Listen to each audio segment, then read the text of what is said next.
On explique la nouvelle, on décortique l'information. Cube Radio.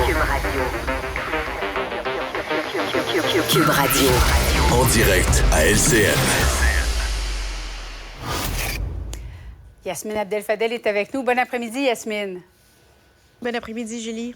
Contrairement à François Legault, la présidente de la FAE a peu d'espoir d'un retour en classe lundi, mais elle admet néanmoins que le gouvernement a fait des pas pour finalement en arriver éventuellement à un règlement.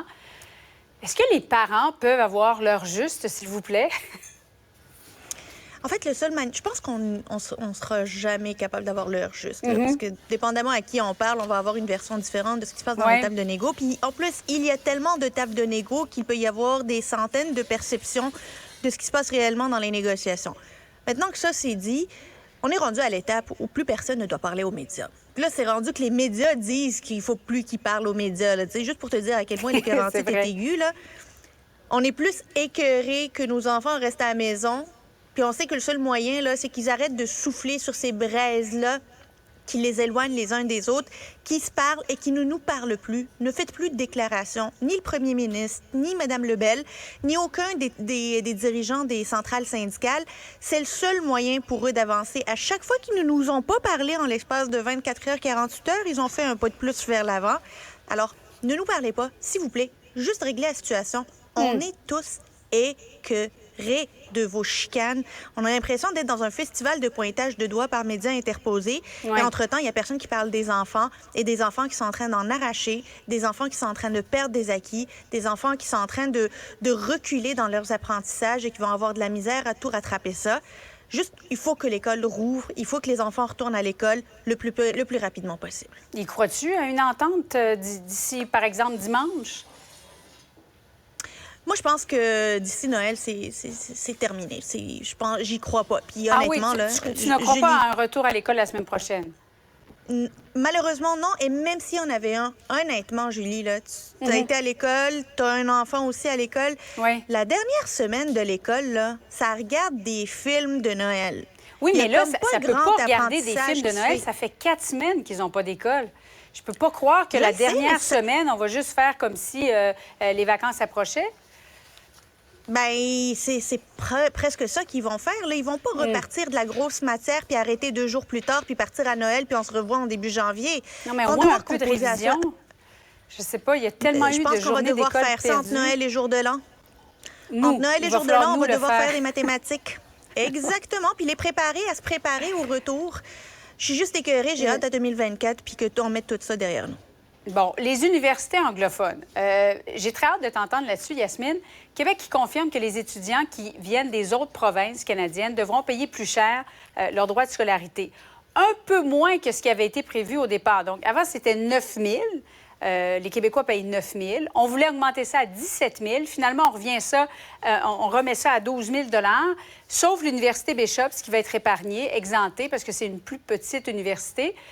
Montréal, on sait que c'est une ville universitaire qui est reconnue à travers le monde. Est-ce que tu crois que Montréal, comme ville universitaire, va demeurer néanmoins attrayante?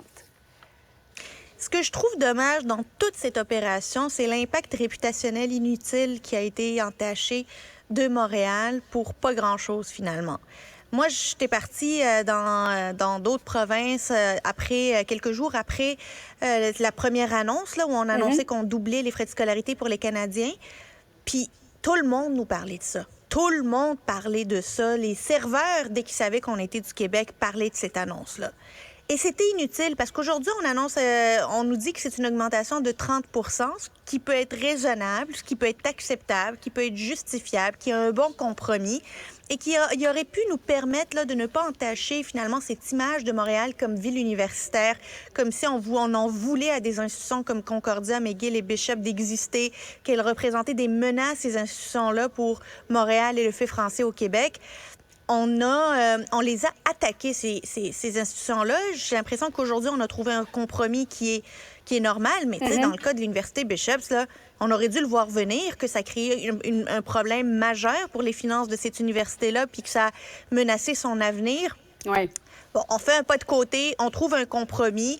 Espérons que ça va juste être un mauvais épisode des dernières semaines, va vite être oublié par ceux et celles qui suivent Montréal et la vivacité et le dynamisme de sa vie estudiantine. Mais en terminant, Yasmine, cette demande de Québec de franciser 80 des étudiants non québécois, niveau 5, là, qui est un niveau de conversation, on donnait l'exemple, on est capable de comprendre, par exemple, une fête de quartier qui va avoir lieu éventuellement.